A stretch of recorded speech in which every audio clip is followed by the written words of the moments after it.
मधु की सगाई पक्की हो गई थी और 3 महीने बाद शादी का मुहूर्त निकला था। मधु के पिता सतीश चंद्र शादी के लिए तैयारियां शुरू कर चुके थे। अमोक बेटा, मैं पहले ही कह रहा हूं शादी में सारे काम तुमने ही करने हैं। आखिर तुम मधु के बचपन के दोस्त हो तो इतना फर्ज तो तुम्हारा बनता ही है। जी अंकल जी, बिल्कुल, आप मुझे बता दीजिएगा क्या क्या काम है, मैं सब देख लूंगा। अरे इसमें कहने की क्या बात है, अमोक का अपना घर है, अब तुम मधु की शादी तक यहीं रहना। अमोक तुम सब कुछ छोड़ो और मेरे साथ जरा बाजार तक चलो, बहुत जरूरी काम है। अब ठीक है चलता हूँ, पर ज्यादा देर मत लगाना, तुम एक चीज खरीदने में बहुत समय लगाती हो। अब लड़की हूँ, कुछ खरीदने में तो समय लगाऊंगी ही ना। वैसे मुझे मेहंदी के लिए साड़ी लेनी है, तुम बताना कि मुझ पर कौन सी अच्छी लगेगी। तुम पर हर रंग जचता है मधु, तुम कुछ भी पहन लो। क्यों मजाक कर रहे हो अमोक, अब तो उम्र बढ़ रही है। मधु, उम्र बढ़ने से तो सुंदरता और बढ़ती है। तुम मेरे लिए वैसी ही सुंदर हो जैसी पहले हुआ करती थी। क्या हुआ, तुम रोने क्यों लगी? कुछ नहीं, बस पापा की याद आ गई। आज उनको गए पूरे 17 साल हो गए। वो मनहूस दिन में कैसे भूल सकती हो जिस दिन पापा को हार्ट अटैक आया था और वो हम सबको छोड़कर इस दुनिया से चले गए। नहीं रामनारायण जी, ऐसा मत कीजिए। मैं इतनी जल्दी गाड़ी का इंतजाम कैसे करूंगा? आपने मुझसे जो जो कहा था मैंने सारा दहेज तैयार कर दिया। अब शादी को सिर्फ 2 दिन बचे हैं, इतनी जल्दी में मैं गाड़ी कैसे ले सकता हूं? पहले ही हेलो हेलो। क्या हुआ जी, तुम किस चिंता में पड़ गए?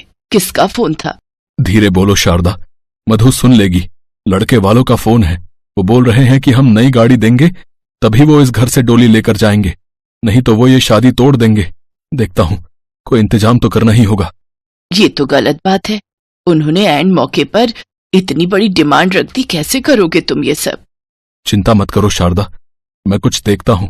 मधु की शादी के लिए उसके ससुराल वालों ने गाड़ी की डिमांड कर दी।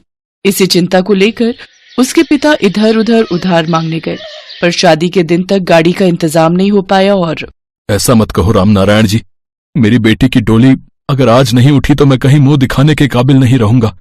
ऐसा ना कहो, मुझे कुछ दिन की मोहलत दे दो, मैं गाड़ी का इंतजाम कर लूंगा। ऐसा है, हमने पहले ही कह दिया था कि हमें शादी के बाद डोली नई गाड़ी में ही लेकर जानी है, पर आपने हमारी ये मांग पूरी नहीं की, इसलिए हम ये शादी तोड़ रहे हैं। और चल बेटा, खड़ा हो जा। नहीं नहीं रामनारायण जी, मुझ पर रहम करो, मुझे थोड़े समय की मोहलत दे दो। पापा आप इनके सामने क्यों हाथ फैला रहे हो? अगर ये अपने बेटे की शादी मुझसे नहीं करना चाहते तो ना करें। देख, यही संस्कार दिए अपनी लड़की को, अभी हमारे आगे बोल रही है, न जाने शादी के बाद क्या रंग दिखाएगी। चल बेटा, अब यहाँ 1 मिनट भी रुकना ठीक नहीं। लड़के वाले बारात वापस ले जाते हैं, तभी सतीश चंद्र को हार्ट अटैक आ गया। उन्हें अस्पताल ले जाया गया, पर सतीश चंद्र की डेथ हो गई और घर की सारी जिम्मेदारी बड़ी बेटी मधु पर आ गई। मधु के भाई बहन अभी छोटे थे, वो स्कूल में पढ़ते थे, इसलिए मधु ने उन पर ध्यान देना शुरू किया और नौकरी करने लगी। वक्त बीता, पता ही नहीं चला कब जिंदगी 17 साल आगे बढ़ गई। आज मधु की छोटी बहन सारिका की भी शादी को 2 साल हो चुके हैं और भाई रवि का भी अपना परिवार है, इसलिए मधु की माँ उसे कहती रहती है कि बहुत हुआ, अपने ससुराल जा बेटी। देखा, मुझे पता था तू फिर अपने पापा को याद करके रोने लगेगी। वही आंटी जी, इसको मैं यही समझा रहा हूँ। आंटी जी, ये कुछ दिवाली के उपहार लाया था, आप प्लीज मना मत कीजिएगा। मेरी तरफ से आपके और मधु के लिए साड़ी है, मैं चाहता हूँ आप दिवाली पर यही पहनो। अच्छा मैं चलता हूँ मधु, कोई काम हो तो मुझे कॉल कर लेना, और कल ऑफिस जाते हुए मैं तुम्हें पिक कर लूंगा।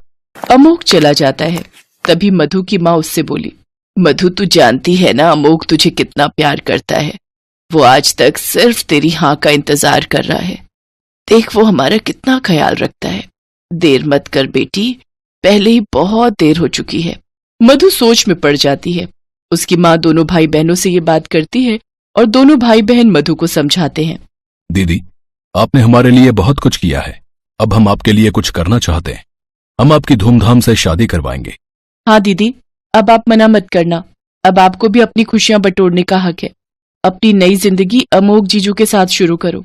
देखो मैंने तो उन्हें पहले ही जीजू मान लिया। चलो भैया, अब मिलकर दीदी की शादी की तैयारी करेंगे। माँ, मैं दीदी को अपने हाथों से सजाऊंगी।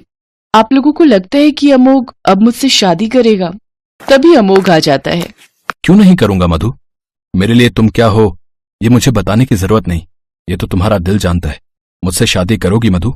अमोक की बात सुनकर मधु की आंखों में खुशी के आंसू आ जाते हैं और वो अमोक के गले लग जाती है और धूमधाम से मधु के भाई बहन और माँ उसकी शादी अमोक के साथ करते हैं। मधु सबसे विदा लेकर अपनी ससुराल आ जाती है। बस उसे इस बात की कमी थी कि उसके पिता आज उसके साथ नहीं थे, पर वो जानती थी कि उनका आशीर्वाद उसके साथ हमेशा रहेगा। साधना की विदाई का वक्त हो रहा था, पर अचानक से साधना की बातें सुनकर सभी के रोंगटे खड़े हो गए। ये तू कैसी बातें कर रही है साधना? तू विदा नहीं होगी? तेरी शादी हुई है दीपक के साथ, सब लोग क्या कहेंगे? माँ, अगले 6 महीने तक की तो बात है, उसके बाद तो मैं चली जाऊंगी। पर तुम मेरे साथ जाना क्यों नहीं चाहती हो? आखिर बात क्या है साधना? हम दोनों एक दूसरे से प्यार करते हैं। अगर तुम्हें मेरे साथ जाना ही नहीं था तो तुमने मुझसे शादी ही क्यों की?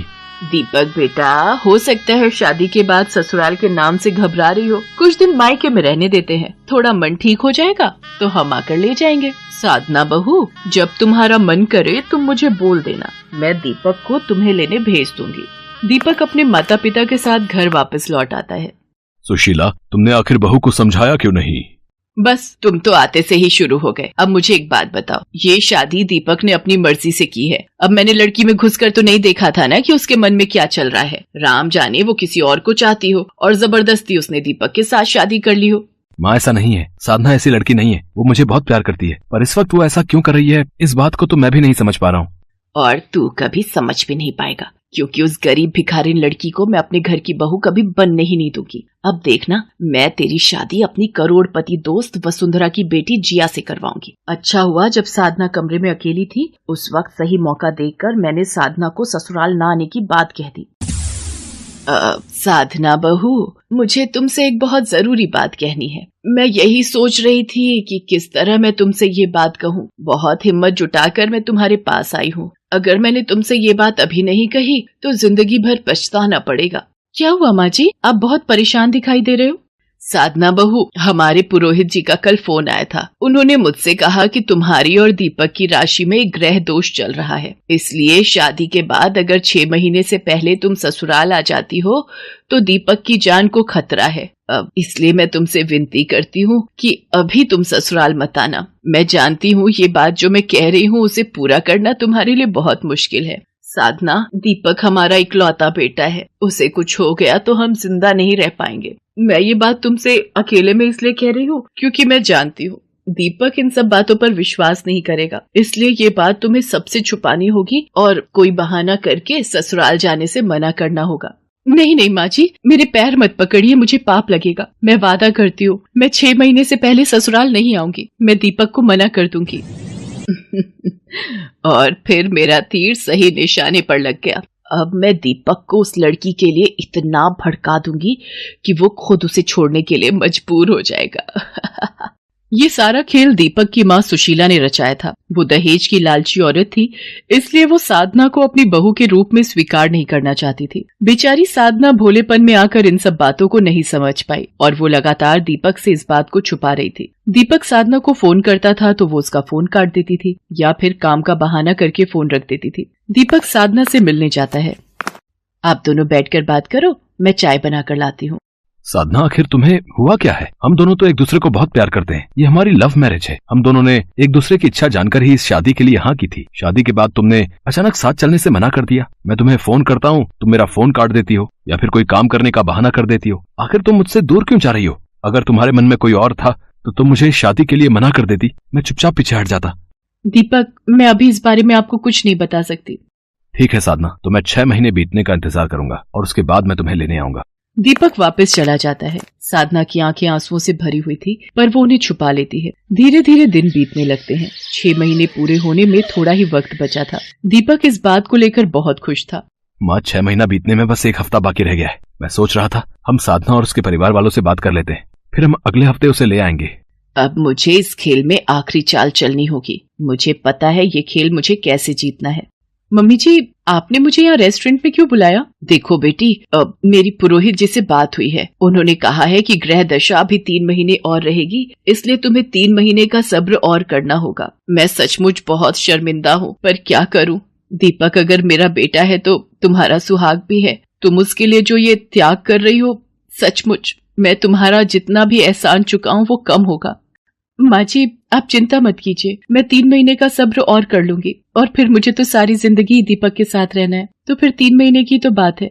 सुशीला साधना को मिलकर घर चली जाती है। दीपक साधना की ये बात सुनकर गुस्से में तिलमिला जाता है। देखो साधना, मैंने तुम्हारी बातों पर बहुत विश्वास कर लिया, पर अब मैं तुम्हें लेने नहीं आऊंगा। मेरी जगह तलाक के कागज तुम्हारे घर पहुंचेंगे। दीपक, मेरी बात तो सुनो। दीपक, हेलो दीपक। साधना, तू ये सब क्यों कर रही है? तू क्यों अपने आप को और दीपक को दुख दे रही है? तू उसे बता क्यों नहीं देती कि तेरे ससुराल ना जाने की असली वजह क्या है? अगर तू कहे तो मैं दीपक से बात करूं। नहीं माँ, भूल कर भी आप ये बात दीपक से मत कहना। मुझे माँ जी ने अपनी कसम दी है। साधना रोती हुई माँ दुर्गा के मंदिर चली जाती है। उधर दीपक की माँ मन ही मन बहुत खुश थी। जो मैं चाहती थी वैसा ही होगा। अब दीपक साधना को तलाक दे देगा, फिर मैं अपनी पसंद की लड़की से इसकी शादी करवा दूंगी। उधर साधना दुर्गा मंदिर में माँ के आगे रोती है। माँ, मैं क्या करूं? अपने दीपक की जान बचाने के लिए ही मैं ये सब कर रही हूँ। माँ, कोई रास्ता दिखाओ। मैं दीपक के बिना नहीं रह सकती। वो मुझे तलाक देने वाले हैं। मेरी मदद करो माँ। जय माता दी। पुरोहित जी, कैसे हैं आप? बड़े दिनों बाद मंदिर आना हुआ। जय माता दी पंडित जी, वैष्णो देवी गया हुआ था, आज ही आया हूँ। ये तो कुल पुरोहित जी हैं। इन्होंने ही तो माँ जी को दीपक के बारे में, क्या मैं इनसे एक बार पूछ लूं? शायद ये कोई उपाय बता दें। साधना कुल पुरोहित जी को उनके द्वारा कही बात पूछती है। नहीं बिटिया, मैंने तो सुशीला जी को ऐसी कोई बात नहीं कही। तुम्हारे विवाह के पश्चात तो मैं वैष्णो देवी यात्रा पर निकल गया था, आज ही आया हूँ। और तुम्हारे और दीपक के तो सभी गुण बहुत अच्छे से मिल गए थे। ऐसा कोई दोष तो तुम दोनों की कुंडली में है ही नहीं। क्या फिर माँ जी ने? पुरोहित जी, क्या आप ये बात चलकर मेरी ससुराल में सबके सामने कह सकते हैं? आपकी बहुत मेहरबानी होगी। हाँ बेटी, मैं तुम्हारे साथ चलता हूँ। साधना के कहने पर पुरोहित जी उसके साथ उसके ससुराल जाते हैं और सारी सच्चाई कहते हैं। इसके पश्चात पुरोहित जी वहाँ से चले जाते हैं। उनके जाने के बाद साधना फूट फूट कर रो पड़ती है। दीपक उसे संभालता है। उसके ससुर भी सुशीला की हरकत से बहुत शर्मिंदा थे। माँ, आपने दहेज के लिए मेरा और साधना का रिश्ता तोड़ना चाहा। मुझे तो शर्म आती है कि मैं आपको अपनी माँ कहता हूँ। मैं यहाँ से साधना को लेकर जा रहा हूँ। मुझे माफ कर देना पिताजी। मुझसे गलती हो गई। अब दीपक, मुझे माफ कर दो। मैं पैसों के लालच में अंधी हो गई थी। जब तू ही नहीं रहेगा तो मैं इन रुपए पैसे का क्या करूंगी? साधना बहू, इसे समझाओ कि रुक जाए। मुझसे बहुत बड़ी गलती हुई है। दीपक, हम माँ जी को इस तरह से रोता हुआ छोड़कर नहीं जाएंगे। आप इन्हें माफ कर दो। देखा सुशीला, जिस लड़की को बहू बनाने के लिए तुमने मना किया, आज वही तुम्हारा साथ दे रही है। अपने द्वारा किए गए गलत व्यवहार पर सुशीला उस दिन सचमुच बहुत शर्मिंदा थी।